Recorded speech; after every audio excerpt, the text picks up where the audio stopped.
How do you take criticism? Not well.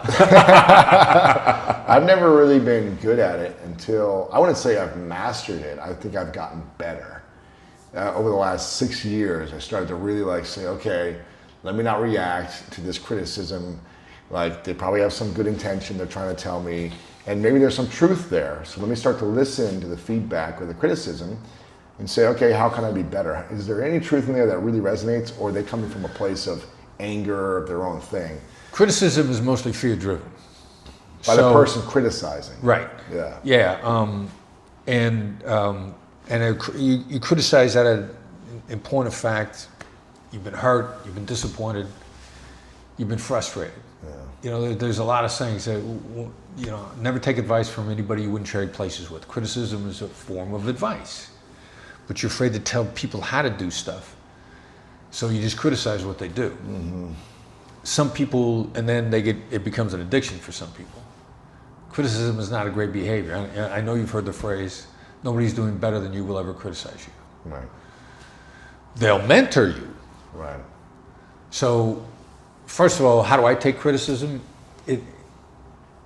I got to take a step back and understand if somebody's coming at me with just a criticism, even if they ask permission to criticize, they got struggles that are worse than mine.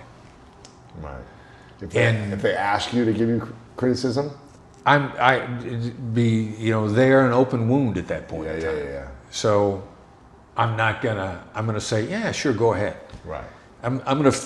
They've already told me they're probably coming from a difficult place. Gotcha. So what I'm gonna try to do is just kind of take it easy on them, mm-hmm. and understand where they're coming from. A blog I'm a big fan of, Eric Barker, writes this great blog, Barking Up the Wrong Tree. Yeah, that's great.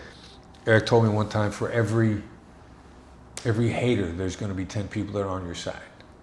Mm-hmm. So when a critic comes up to me, I see that as there are 10 people, you're indicating to me that I'm successful with 9 other people, and I'm not going to get down on this person, because it's very easy to get down on them, because unfortunately they're coming from a negative place. Yeah. Gotcha. That's good to know. What's a role-playing exercise that anyone could do with a friend that would make them a better negotiator? Try to get whoever you're talking to say the magic 2 words, "That's right." Which means you got to summarize where they're coming from. If you, in any given interaction, if you got a point you want to make, before you make it, your trigger, you're not allowed to make your point. So give me an example. And you want the other person you're role-playing with to say, "That's right."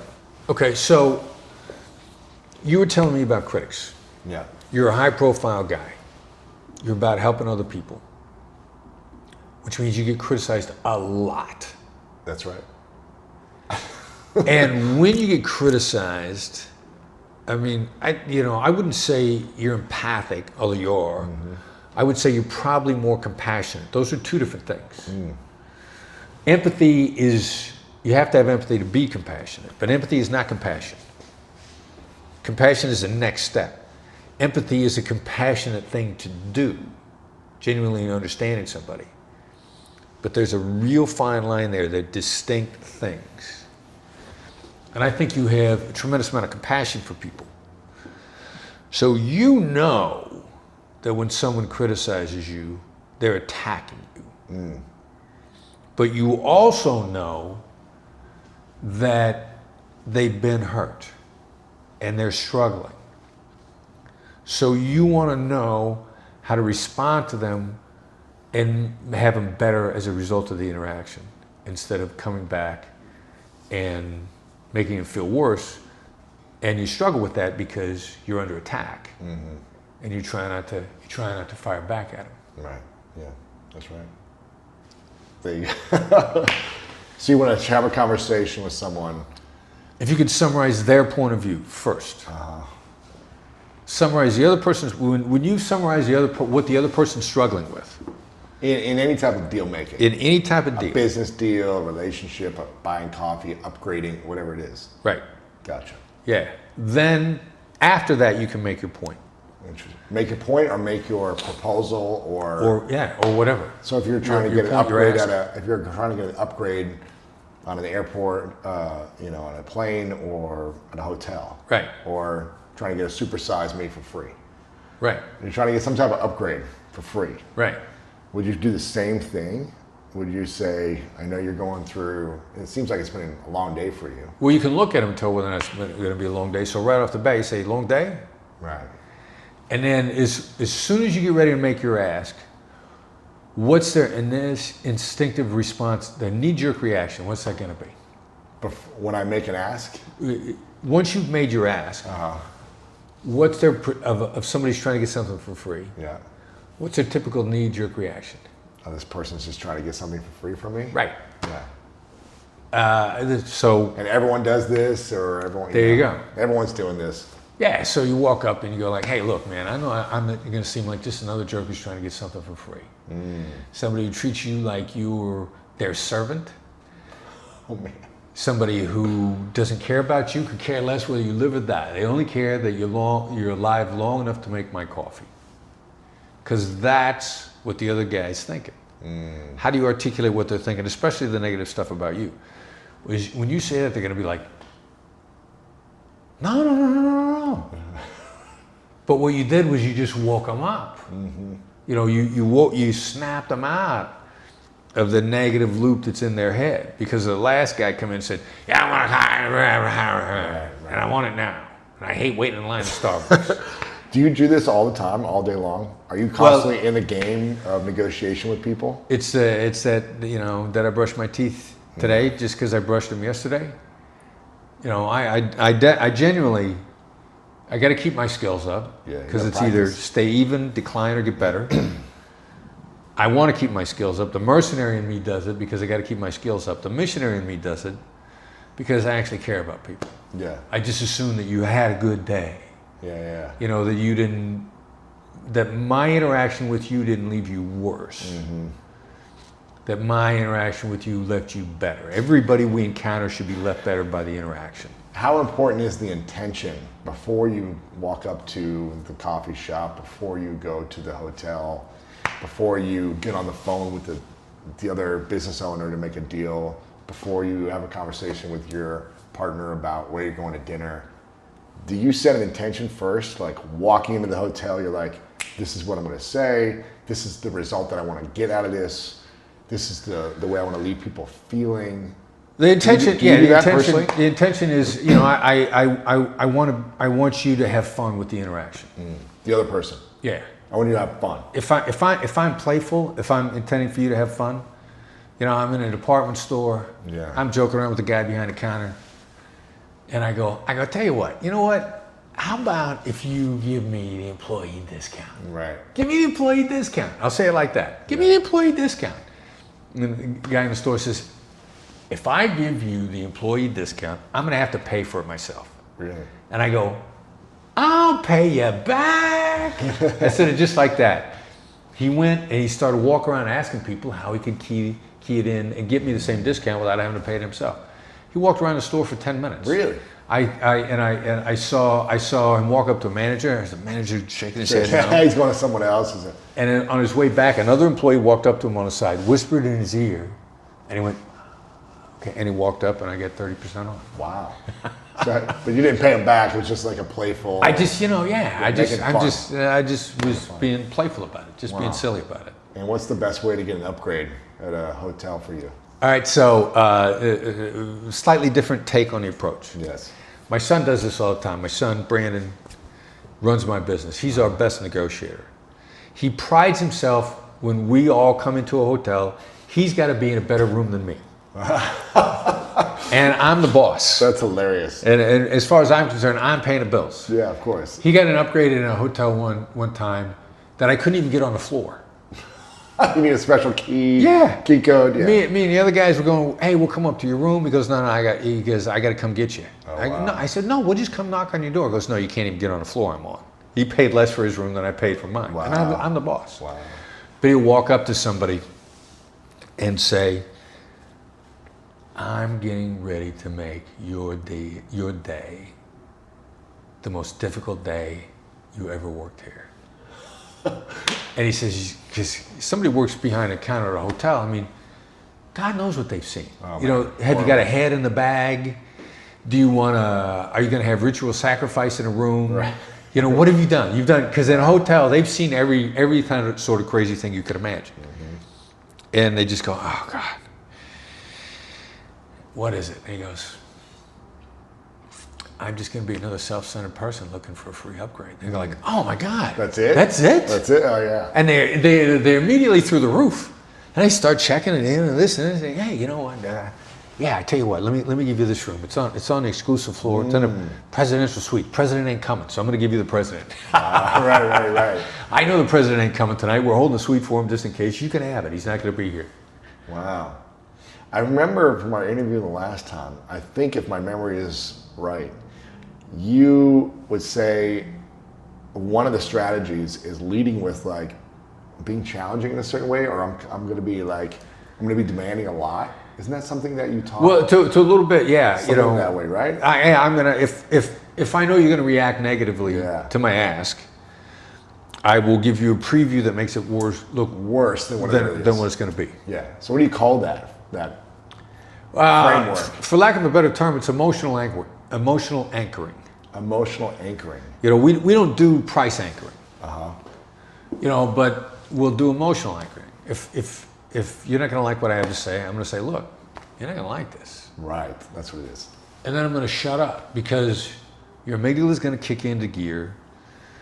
And you're going to think that I'm going to insult you, your parentage, your family, your genealogy, your cause, everything. Because the amygdala is going to go into overdrive. Wow. So that whatever I ask for after that is going to be relief. And I'm doing that also because I need to keep an eye on how you feel when we're done. Not as much how you feel at the start, but how you feel when we're done. So you want someone to be, it's okay if they start off in a lower energetic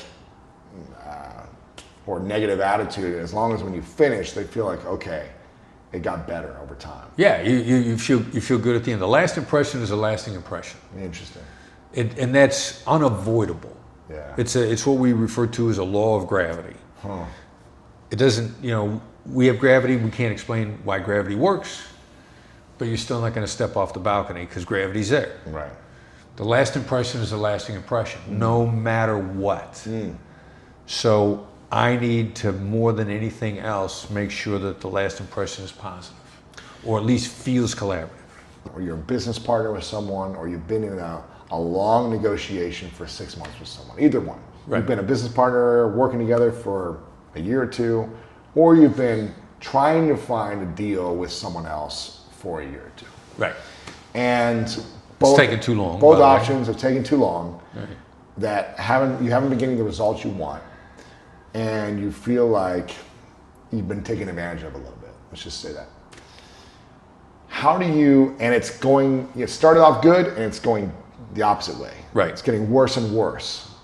How do you finalize it so that it goes back to a high or a higher mark, leaving you feeling better and leaving the other person feeling better? Or you get out of it. Yeah, or you just get out of it. But you just say, okay, I'm done, bye, I don't want to talk to you. How do you not burn a bridge if you're in that situation? I'd probably say something to the effect of, look, you're not going to like this. So you start with the emotional anchoring. Right. Interesting. This isn't working for me.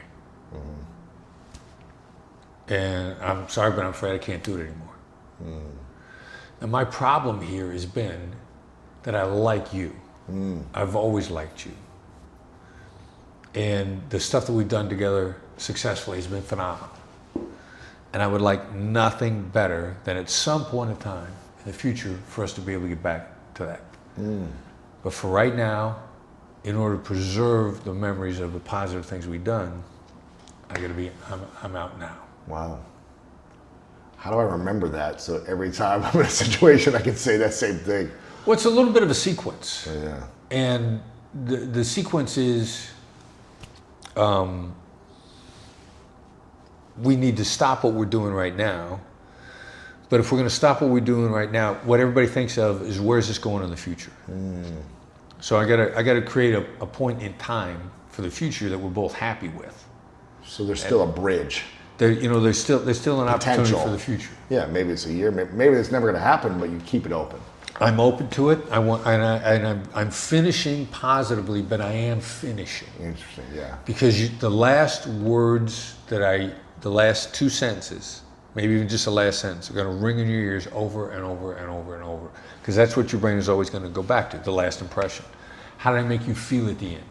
I make you feel valued, and you're going to appreciate the fact that I walked away without calling you names. But I walked away. Right. It's hard to do. Yeah. It's hard. Get your practice in.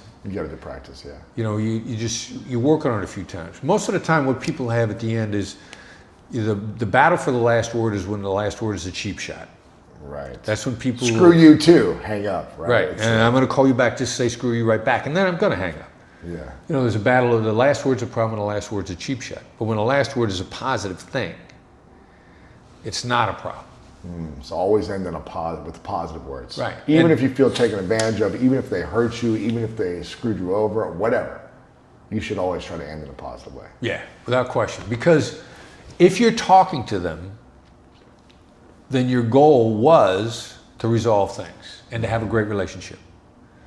Now, you might say that at the very beginning of the interaction, but it's more important to say it at the end. My goal was always to have a great relationship with you. And if we could get out of this dynamic, that would be my goal again. But right now, I'm out. Yeah. But understand that at any point in time when we could go back to working collaboratively, I'd love to do it. Oh, that's good. Yeah. And so usually what it is take what you said at the beginning and at least say it again at the end. That's good. Yeah, I like that. What is something that you did as a hostage negotiator with terrorists around the world that you use today in just common interactions? Is there something that you did at the height of like this intense conversation that you do on a daily basis? Pretty much everything we've been talking about. Yeah. I'm gonna make a verbal observation on how they're processing things. It seems like it sounds like, it feels like you'll say all those things. Yeah. That's the bread and butter of great hostage negotiation. Really? Yeah. It's having them be seen or heard.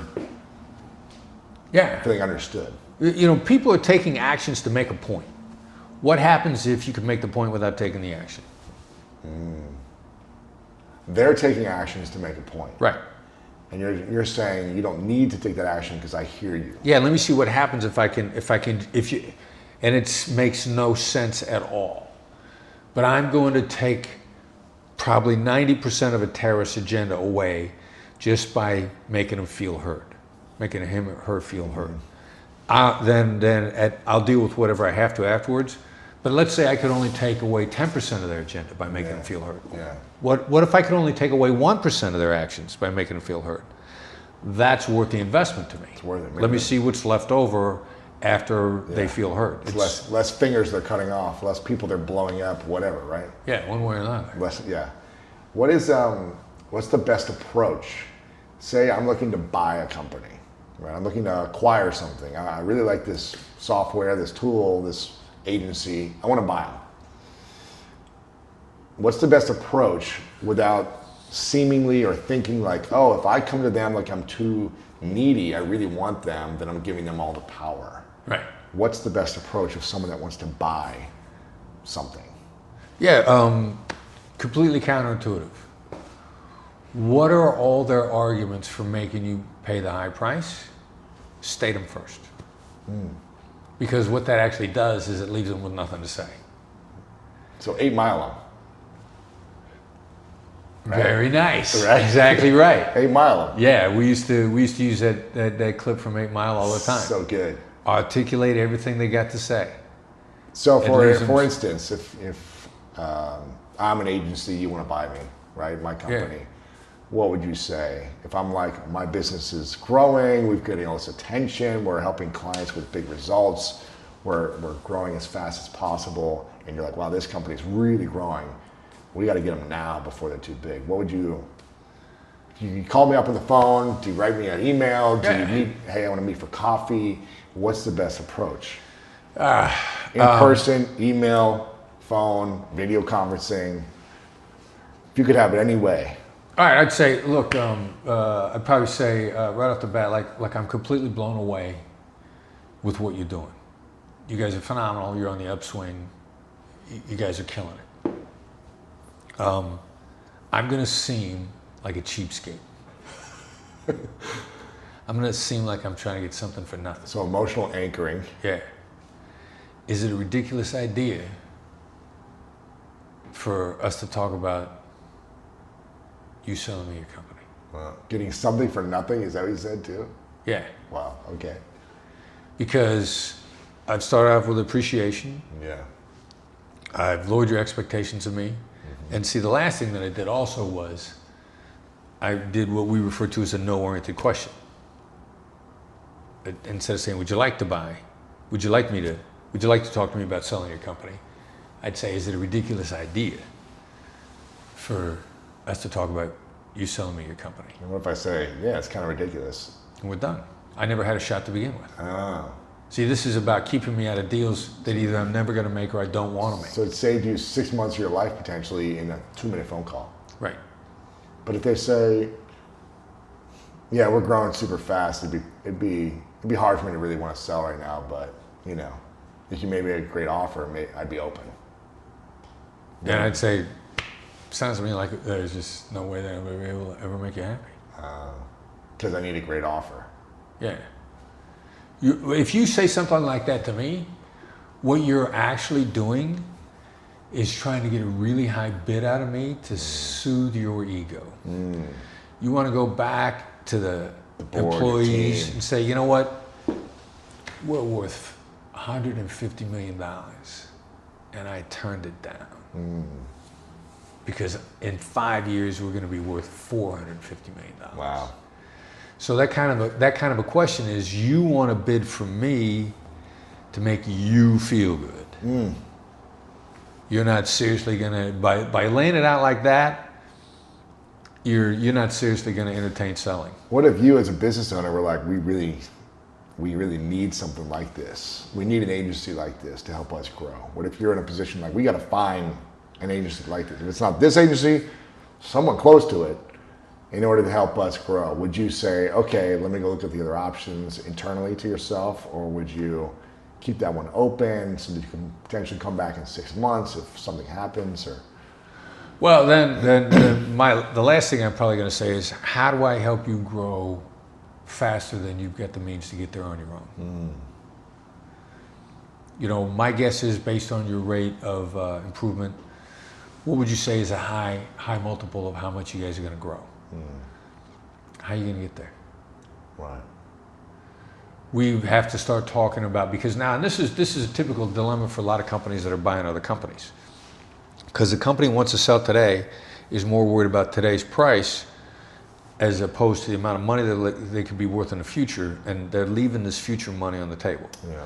Like, let's say your company's worth $9 million, but you had a buddy sell his company for 12, so you're not taking less than 12 for your company. Now it's worth 9, I can only buy it for 8. Yeah. But I can take you to 200 that's interesting. in 3 years. So you got to show them the future potential as opposed to... Now the contrast, the fear of loss is our ultimate decision-making tool. People most of the time will sacrifice the future because of the present. But what you need to do is not sacrifice the future over the present. So I'll say to you, so $2 million today is worth more to you than $130 million in 3 years? Wow, that's good. And then you go like, wait a minute, no, that doesn't make any sense. So you need to reframe it for people. Right.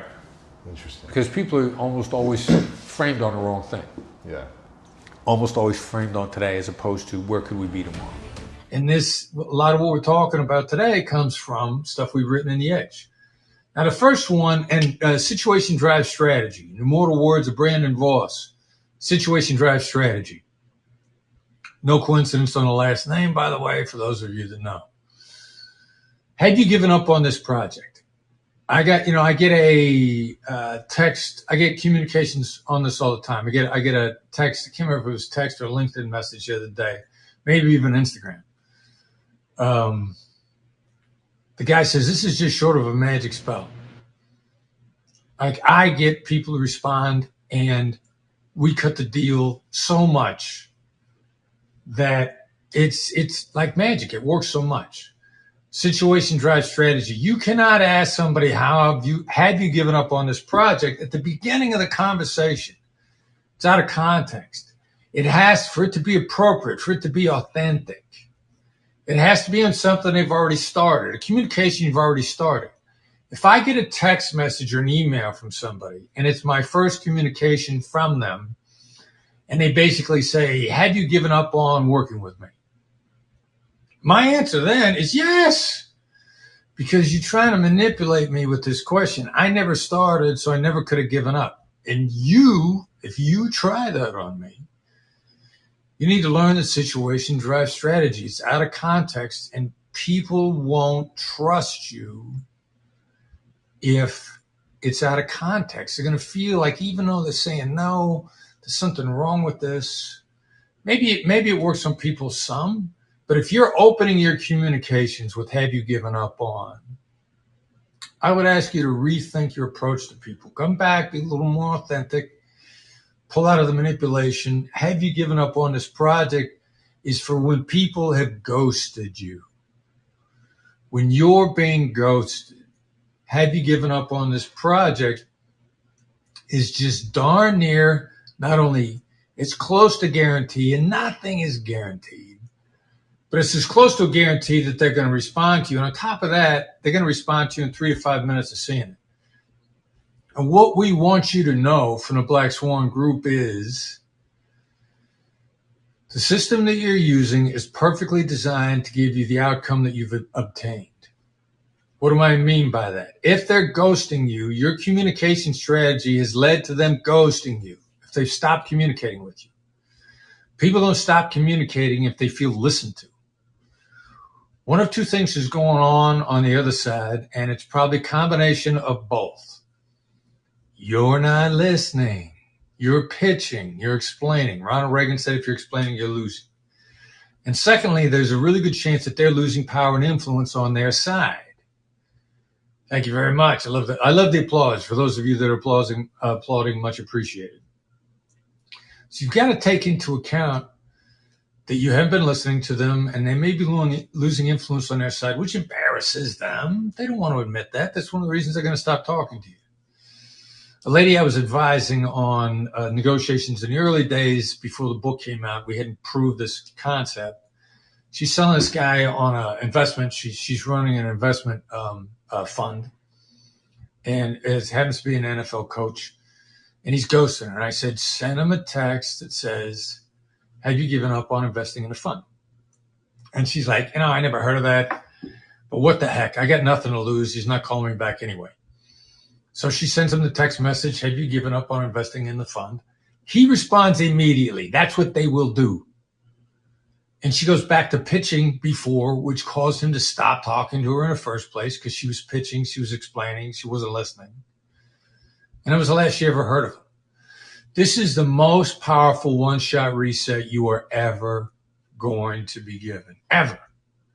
But if you go back to what contributed them to ghosting you in the first place, you just blowing your one-shot reset. What do you got to do when you reset? You got to get a that's right out of them. You got to demonstrate understanding. You got to make them feel heard. Give you another example. It's in the book. Never Split the Difference. Woman consultant. She's having a problem with a male CEO. She's perceiving that he's somewhat of a misogynist. He's giving her a hard time because she's a woman. He owes her money. He doesn't want to pay. He's making up all of these nonsensical excuses. We say do two things. Send him a text saying, have you given up on settling this amicably? It's a version of, have you given up on this project? Now, he's going to get back to you right away. And at that point in time, you have to be prepared with a summary to get a that's right out of him. Make him feel heard. Make him feel understood, because it breaks down barriers. When you make somebody feel understood, when you get a that's right out of somebody, agreement is right around the corner. And the important thing about that idea right around the corner is you can't see it, but it's on top of you. It's right around the corner. Now, she doesn't think that he's going to call back right away because he's been so uncooperative and so hostile and so defensive and all this negative stuff. She's like, yeah, sure. I'm going to send him the text just to prove that you're wrong, and he ain't getting back to me. And she's not ready with a summary. Sends him the text. He gets back to her right away. The sound of his voice triggers her again. She's not ready with a summary, which, by the way, keeps you from being triggered. One of the reasons you want to summarize the other side is because it calms you down. Not because so much as it calms them down, but it calms you down. Even uttering an attempt at a summary of their perspective calms you down. It's incredible. She's not ready for this. His voice triggers her again. She gets mad and it goes down the tubes and she doesn't get paid. So haven't you given up on this project? Have you given up on settling this amicably? Have you given up on X? Whatever that is, they will respond, and they are going to respond in 3 to 5 minutes. Again, this is to restart a communication and be ready with a summary, because if they stop communicating with you, it's a really good chance your communication strategy contributed to the problem. The system you're using is perfectly designed to give you the outcome that you've obtained. Jack Welch, author of Jack and Winning, alongside with his wife, Susie. They're coming through Los Angeles a couple of years ago. They're hustling their book, The Real Life MBA. I go to the book signing Jack Welch is at. I want him to come speak the negotiation course I'm teaching at the time at USC. How many people try to get Jack Welch to say yes to something at that book signing? Pretty much every one of them, right? They're going to come up there, Jack, how are you? My wife makes a great meatloaf. You want to come to the house tonight? God knows what they're going to ask him. Jack, I got this invention. Would you pose with it?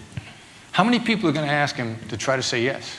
That day, that week, how many people try to get Jack Welch to say yes to something? You're me, you come up to Jack Welch, what do you say? And how much time do you have?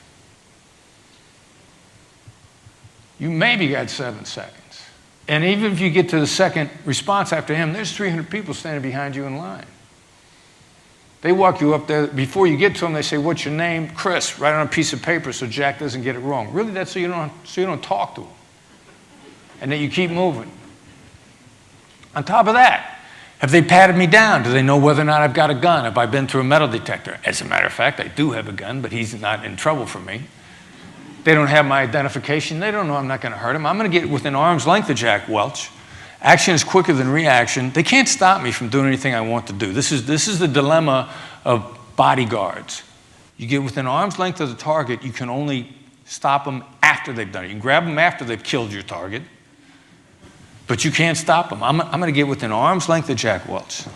I could do whatever I want. I could walk up to him, I could kiss him right on the lips if I want to, right? He was falling asleep. I want to make sure he's waked up. He's going to wake up screaming in the middle of the night time. Ah! I walk up to Jack Welch, and this is what I say to him.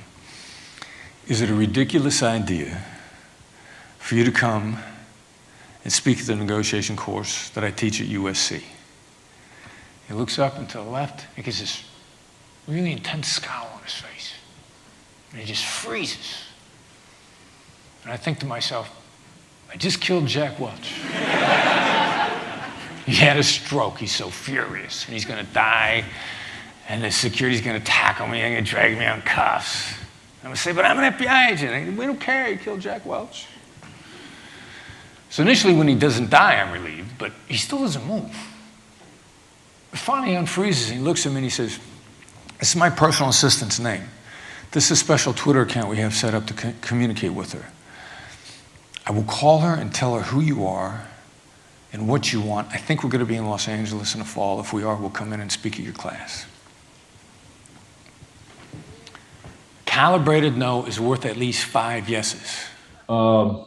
Mixed-use building. This building is in a historic portion of this town. Marcella, you still with me? I am, and you're coming through clear. All right. So it's in a historic district of town, which means nothing's going up, nothing's coming down. 98% occupancy. People are lined up around the block to become tenants of this building, and it's for sale.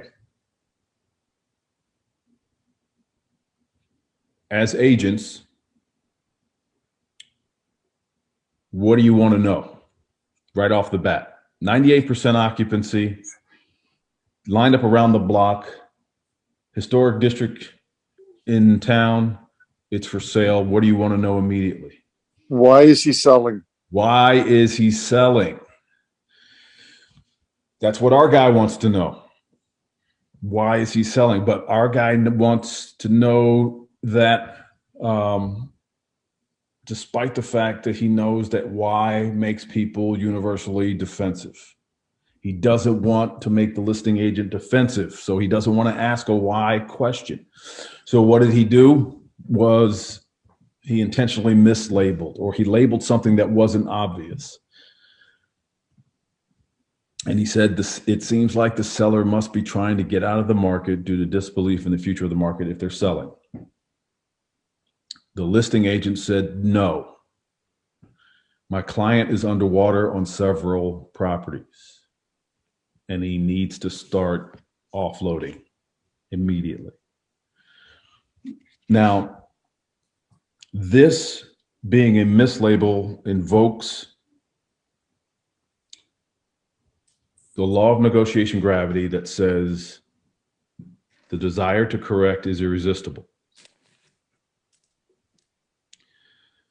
There's no way that the seller gave the listing agent that kind of, or the permission to release that kind of information to anybody. But the desire to correct this young, inexperienced agent overrode the best interest of his client.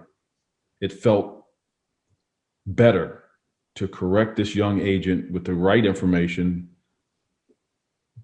than it did to protect the interest of his client. And so keep that in mind. You're going to be afforded opportunities where you can mislabel, intentionally mislabel a situation, an incident, or an event and get corrected with more truthful information. You get a less guarded response and more candid information when you are being corrected. So don't be afraid to actually label something that's not there, because they're going to correct you. Summarize the situation. Summarize the situation from the other person's point of view. If you're summarizing and you've done it right, the other side is going to say, that's right. You got to get them to say that's right, not you're right. They say you're right when you've been pitching, and they want you to shut up. You're right is secret code for please stop talking. We sort of joke around in my company, we say you're right is code for F you. The 2 millimeter shift is describing to them, and this is what Mike was talking about earlier. Discover what's important to them. How do you know when you've discovered it? When they say that's right, not you're right. They say you're right when you're pitching. They say that's right when you reiterate it back to them what the world looks like to them. There's stuff here that you will never know unless they tell you. And they will only tell you after they've said that's right, and they will then correct you and let you know what matters to them, which is a lot quicker way than laying out a 10-point value proposition when only 3 of those 10 matter. Because all the time that you spent on the 7 of the 10 that don't matter are wasted time, and is what everybody else is doing to them. Does it work on sociopaths? This is an American that was kidnapped in the Philippines, and this is a sociopath that's got him. And this is a raping, killing, murder, and head chopping terrorist, straight out of the movies. And this is the negotiator that I'm coaching. Now, our sociopath is calling for $10 million of war damages for 500 years of oppression, from the Spanish to the Japanese to the Americans. It's a smart move because it makes $10 million sound like not that much money.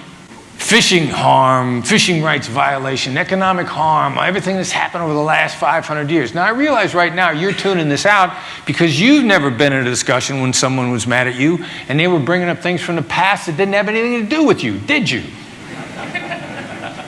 People don't do that. That's just crazy. Only terrorists do that.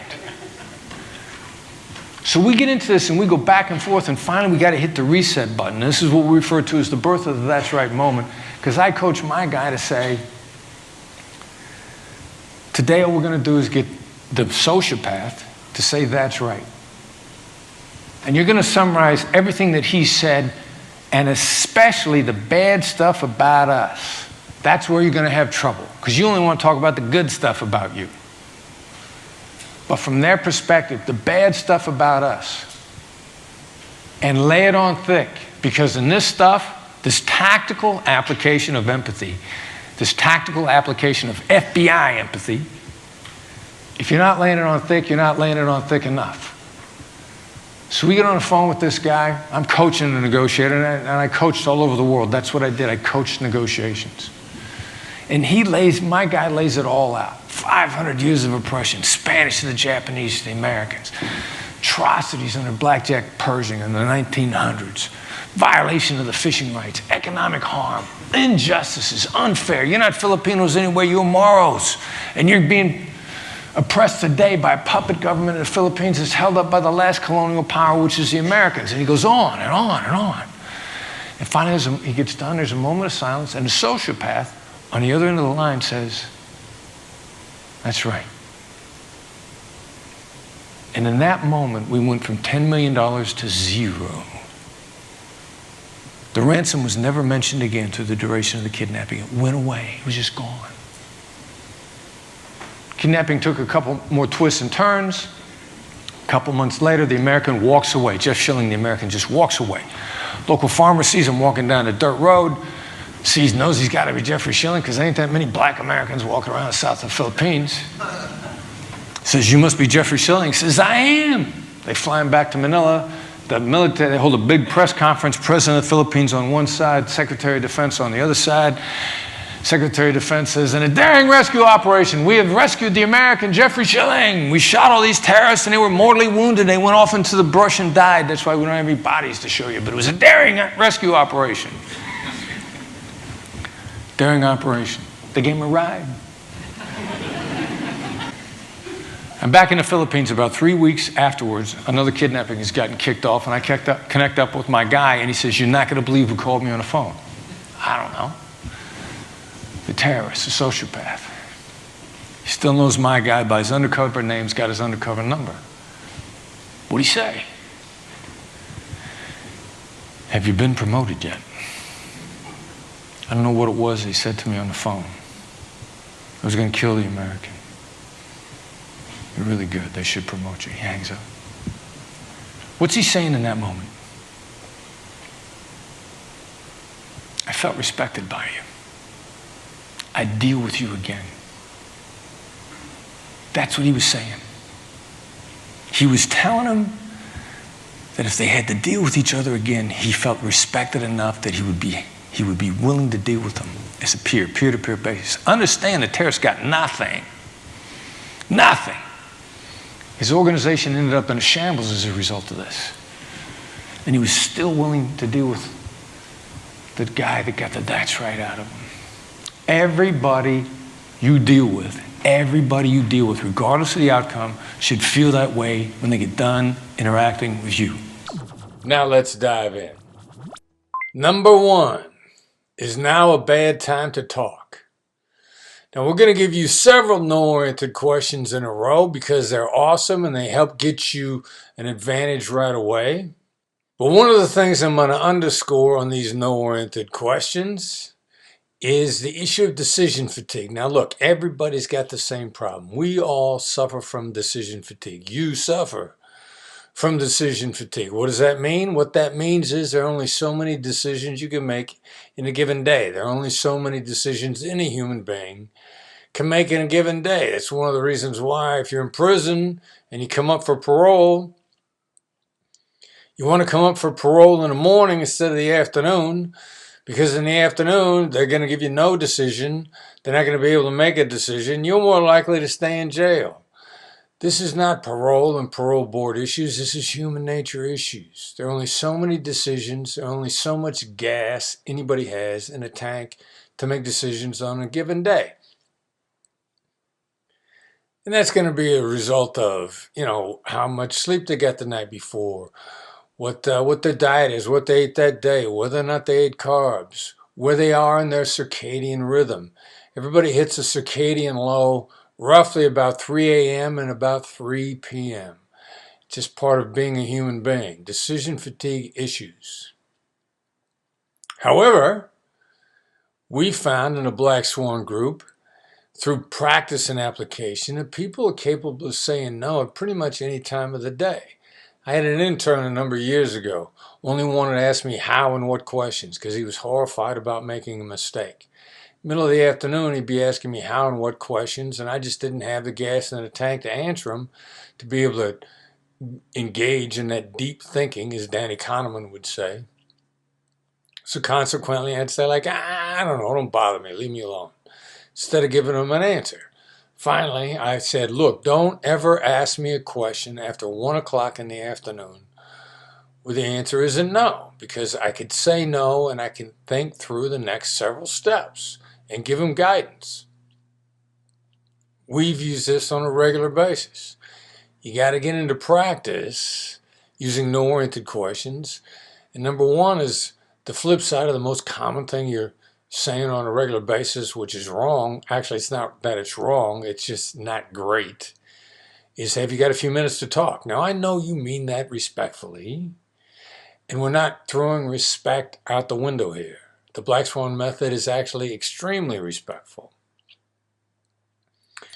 Is now a bad time to talk? Test drive it, use it on a regular basis, build your no-oriented questions, mental synapses, and experiment with the sort of answers that you get. You're going to like them.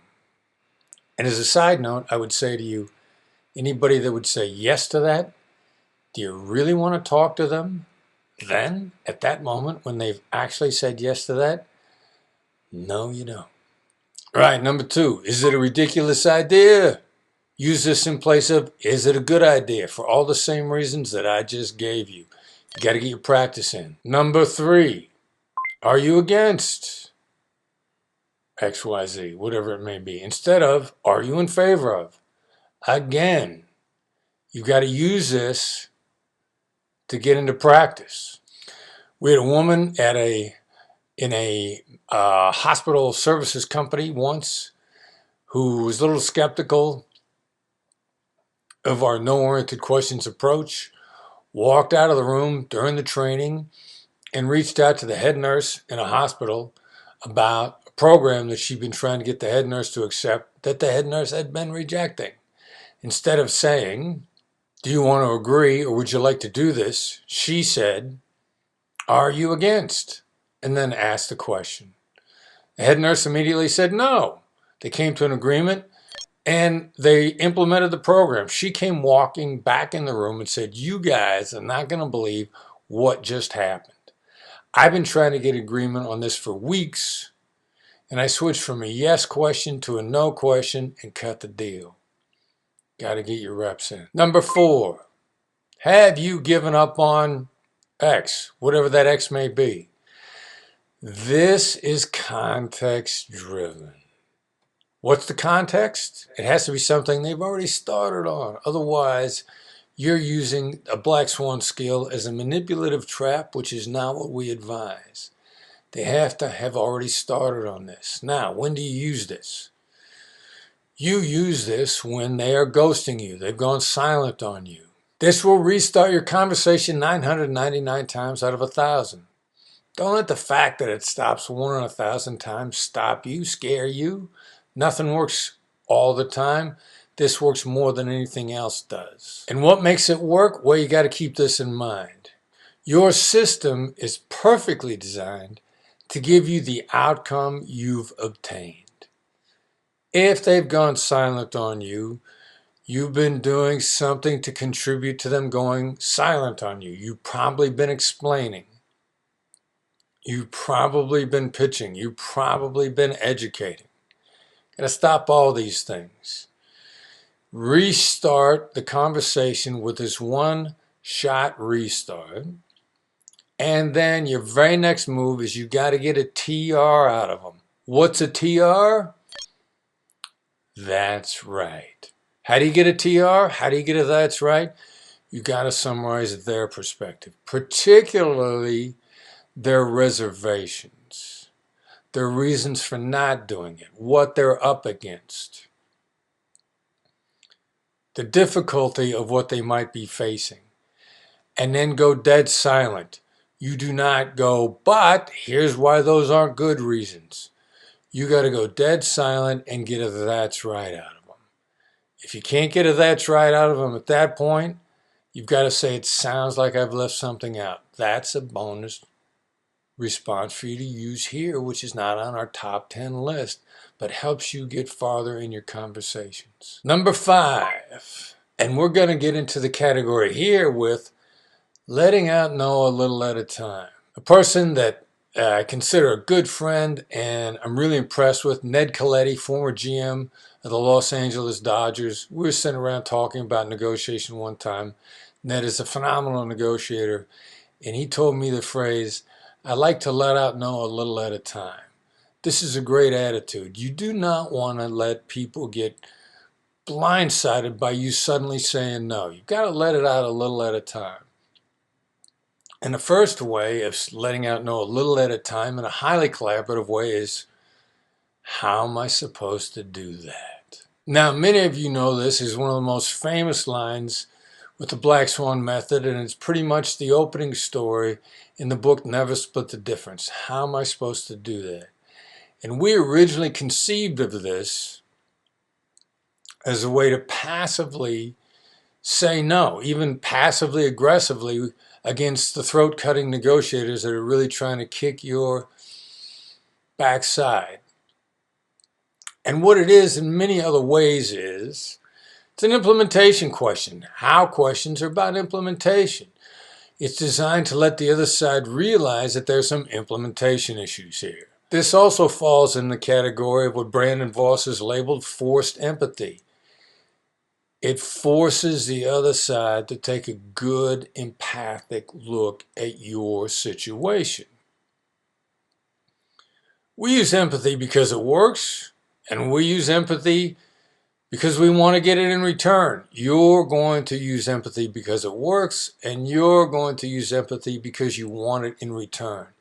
And how am I supposed to do that is a great starting point for that. Now, what happens if they turn around and say, well, that's your problem? Will they put it right back on you? Which will happen occasionally. Once had a woman say, I used how am I supposed to do that, and it didn't work because they shot back right at me and told me how I was supposed to do that. Well, number one, the fact is it's not that it didn't work. The fact is that it's giving you a better, clearer picture of the situation. If they throw it right back on you, they're telling you they're not interested in showing you any empathy. That's an interesting clue that maybe you don't want to do business with them. All right, I'm going to give you 2 ways to subscribe to the Black Swan Group's negotiation newsletter, which is free. Doesn't cost you anything. I had a colleague with the FBI that used to like to say, if it's free, I'll take 3.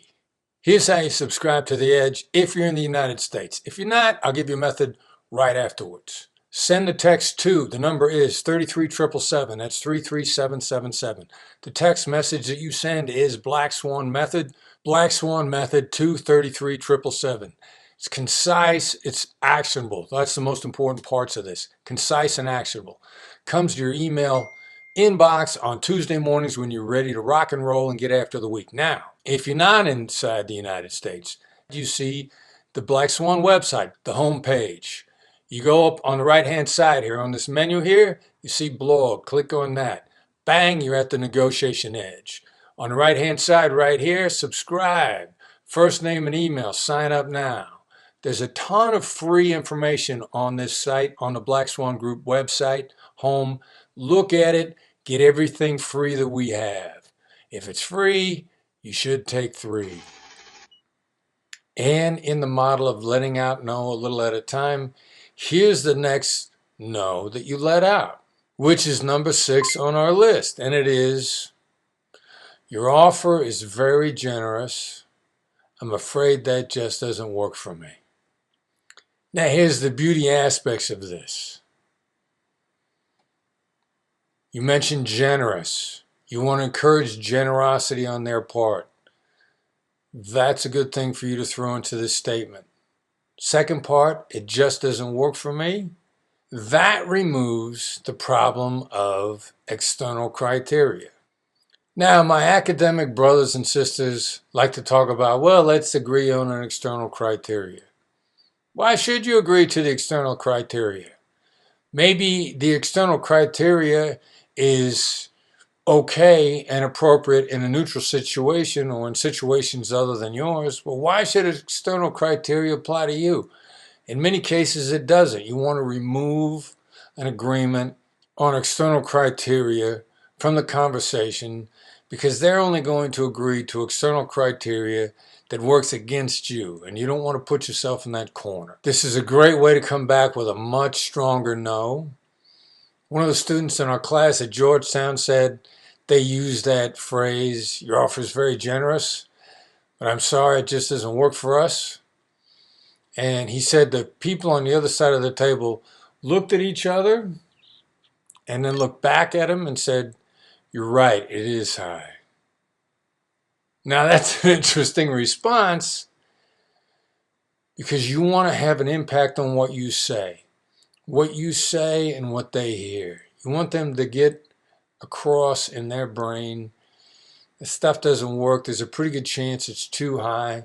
You don't want them to feel backed into a corner when you're letting out no a little at a time, and this is a great way to do that. Don't back people into a corner.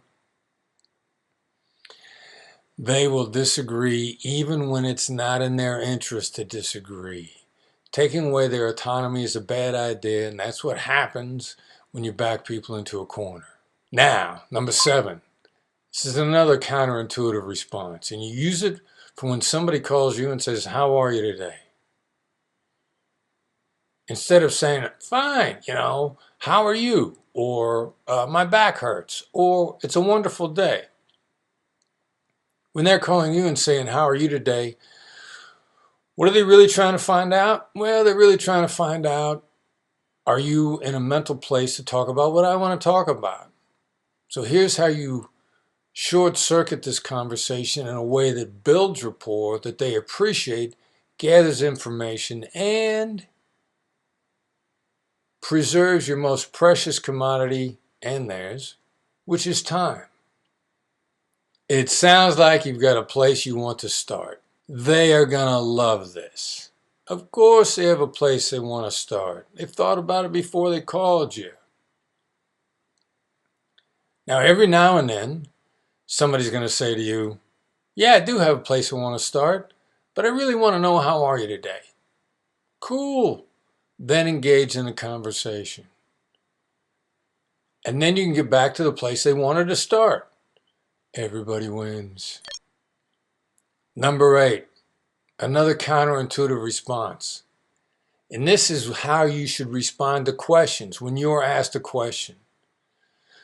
So the first way to respond to questions, and number 8 on our list, is,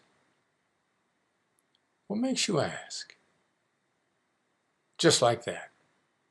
Now, when somebody asks you a question, what's more important is the question behind the question. What makes you ask? For 2 reasons. Number 1, most people are not good at asking questions. That question may be a result of a committee decision. You know how good a committee is? Well, let me give you an example. A giraffe is a horse designed by a committee. So committee decision questions are going to be off. On number 2, what's really driving at what make them ask is far more important than what they actually asked. So you got to find out, and this is not disrespectful, they're going to be happy to tell you. And if they're not, well, that tells you a lot about them too. And how can you respond if they say, just answer the question? Your response is, I want to make sure that I Answer what you're really asking me. I'm just trying to dial in to what you're really after. More respect. If they don't like respect from you, that tells you a lot about them and whether or not you should continue to be in business with them. Now, what happens if it's the middle of the afternoon, they're decision fatigued, they're having trouble coming up with an answer, it's too in-depth? The alternate to great calibrated questions and what makes you ask is a calibrated question.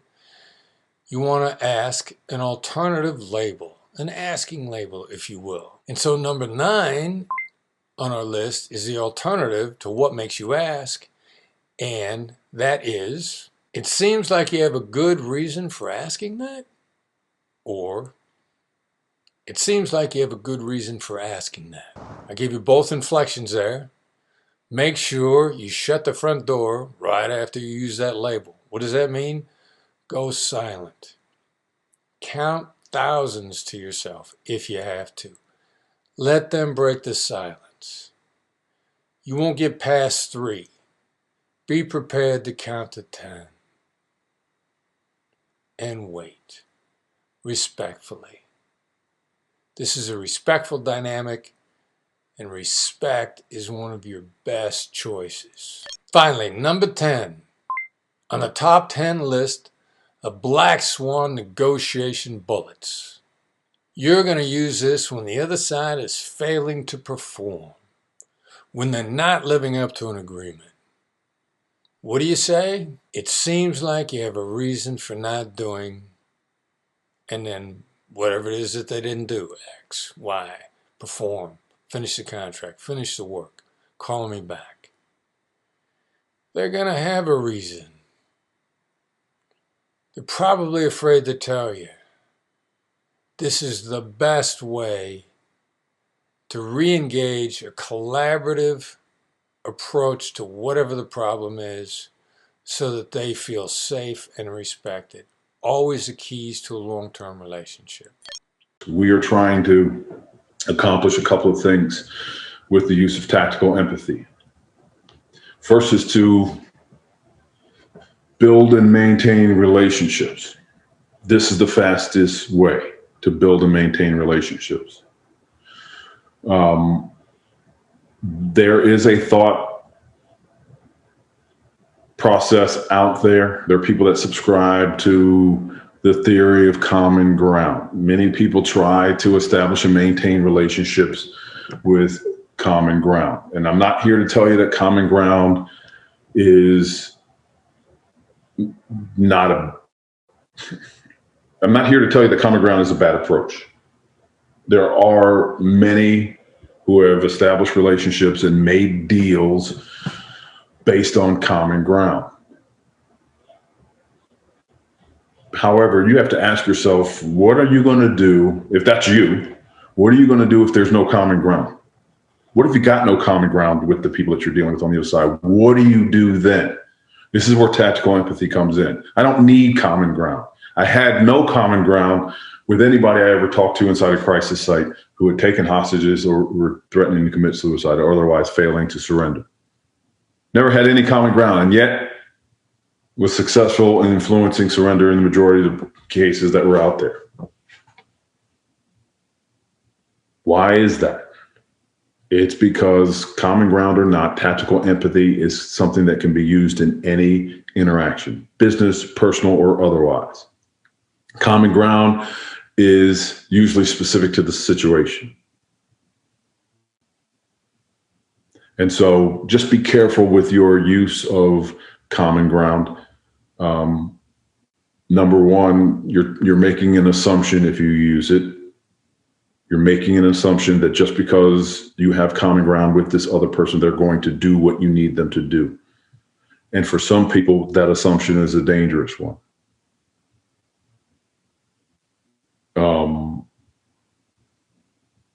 As a cop, when I was on the road and I would see a vehicle violate a traffic law and I light the person up and I pull them to the side of the road, it used to drive me crazy when the first thing that comes out of the window before I even approach the car is a badge. Now a badge is hanging out the window of this violating vehicle. He is or she has already made an assumption that just because we have common ground, i.e. we both carry badges, that I'm going to give them special dispensation. And usually it was the opposite. When you've already made an assumption about what I intend to do based on the fact that we have common ground, I found it offensive. I had one guy, I pulled him over. As I'm approaching the car, there's a badge hanging out the window. It's a federal badge. I can see that as I'm approaching the car. And the badge, it said Special Agent Housing and Urban Development. And I said, that ain't going to cut it, bro. That ain't going to cut it. And so just be careful with the common ground. Because if it's not there, you're going to be in trouble. And number two, people often take offense at you suggesting that, oh, your son plays baseball, my son plays baseball. We should make a deal. Don't assume that that's always going to be the case. We have a couple of questions come up. Do we want to go back to the label questions? Sure, they have label questions, sure. Okay. So one question is from Ivan. I'm not sure. I hope that's right. So she's asking, can you use it when negotiating promotion? So she said, for example, seems like you do not feel like I'm ready for the promotion, or seems like you would prefer this person get a promotion and not me. So she's wondering what the best way to use that would be without being pushy. I think both of those labels are appropriate. Labels can be used in any situation, just about, okay? As long as you're using a good label and you're not labeling something that's going to come across as, rude or purposely to make someone defensive, I think you're going to be fine. Every personality type, every negotiator personality type responds well to labels, okay? All three of the types. Accommodator, assertive, analyst, all of them like labels. So no matter who you're dealing with on the other side of the table, a label will be fine. Just monitor your tone of voice. Make sure you put it out there very, matter-of-factly, especially with what was the first label again? Seems like you do not feel like I'm ready for the promotion. Right. So soften that up just a hair and say, seems like there may be a feeling that I'm not ready for this promotion. That way you're not singling out that one person that you're talking to. And instead of saying, it seems like you don't feel like I'm ready for this, it seems like there may be a feeling that I'm not ready for this. That way you're not pointing specifically at that person. Mm-hmm. Yeah. And I would just, if I can add something real quick, Sandy. For example, if you're wondering like, why am I not being promoted, right? You can use a label to try to understand that as well, right? Like, seems like there's something impeding this promotion. Seems like there's something, right? Like there's some kind of obstacle. So you can address that, and then you'll get to the bottom of maybe why you're not getting the promotion in the first place. One more question. Sorry, that fluffed. Okay. So there's one, what if you're clearly being disrespected? So like if someone's like staring at your chest, for example, instead of talking to you in your actual eyes, face. She said, for an example, seems like you're being a pig. Is that a bit harsh? Yeah, that's a bit harsh. You want to point it out, but you don't want to point it out by actually calling them a name. So what might be better is it seems like something in our conversation is distracting you. And in other words, I know that you're distracted by this and you shouldn't be distracted by this. So I'm going to point out that I know you're distracted, and maybe that'll bring your eyes up where they're supposed to be. So remember, you're not just actually labeling how you feel about them. You're labeling the dynamics of the situation. So if you have someone that's constantly looking at your chest, you can say, it seems like you may be a little distracted. Because then when you're looking right at them and they look at you and they know they've just looked up, they're going to be like, oh, caught red-handed. So, and you might even follow that up with another label saying, it looks like we need to kind of regroup and get back on track and, do it that way. But be careful being quite so blunt and honest. look for more of the situation that's happening there and kind of label that. They know what they're doing. Okay, that pig knows what he's doing. He knows he's looking at your chest. He's not stupid. He knows he's looking at your chest. So when you say, seems like you may be a little distracted, and you're looking right at him with a question mark, like, are you distracted? And he's going to look up and realize that he just got snagged. Okay, so you want to point it out, but you don't want to, and this is the problem that some women face. When you speak up for yourself, you're automatically categorized as an assertive bitch. And you shouldn't be. So using the labels in a more subtle way will break away from that. And keep in mind, using labels is cumulative. In other words, it's not a one and done skill. Sometimes you have to do it 3 or 4 times to get an idea across. But if you stay in the proper mindset, if you stay curious about why are they acting the way they're acting, and it may be because they're a pig, but you don't necessarily want to point the finger at that right away. They're that way because that's the way they feel like they can act somehow or another through their life. Somewhere someone has given them the permission and told them that it's okay to do that.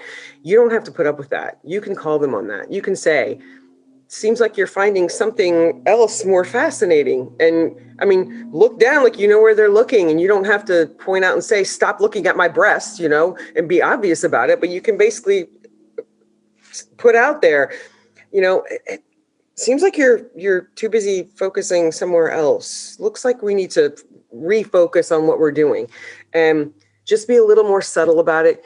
Do it with a smile on your face. Stay in that accommodator voice, because then it's not threatening to them, and you're not going, seems like you're too busy looking at my breast, you know, because then they're going to get defensive. And when they get defensive, you're automatically a bitch in their eyes, even when you've done absolutely nothing wrong. So the way go ahead. Sorry, no, go ahead. No, yeah. I mean, to that point where it's like, okay, I, hate the idea that like we always have to be smiling or whatever, right? Ultimately, it's just when you're attacking someone. So if like you're essentially calling that person a name, it's just always going to be counterproductive. Does that person deserve it? Sure. That's not what we're talking about, right? Of course they do. But the problem is, it's like, if I want to have a working relationship with this person, if it's going to be more beneficial for me in the long run, which most of the time it is, then I need to understand how to actually make this productive. And so calling out behavior rather than name calling is going to be the more productive route. Absolutely. And then Dion had a question, which is, how is it bad to come across as bitchy? Bitchy, I'm not going to say that it's never okay to be bitchy, because I mean, I'm bitchy a lot. I'm just going to be honest with you. It just has to be done in an appropriate place, in an appropriate way. And when you're in a business negotiation situation or dealing with something at work, you can regulate yourself. You can control yourself and how you act and what you say. You cannot control the other side and what they do. However, you can have an influence on them by the way you use your tone of voice, by the way you hold yourself, and by the way you project yourself. So if you are dealing with someone on the other side of the table who is assertive, if you go at them assertive, which pretty much is bitchy, clash, and you're not going to be able to work it out. Okay. The best way is to go to tactical empathy first, figure out why they're acting like they are. And most of the time it's just because they're being a jerk. So you have that and you understand that. So when you understand that, it's going to help you center yourself a little bit more, not react to that piggish behavior, and instead label that behavior and try to divert it a little bit.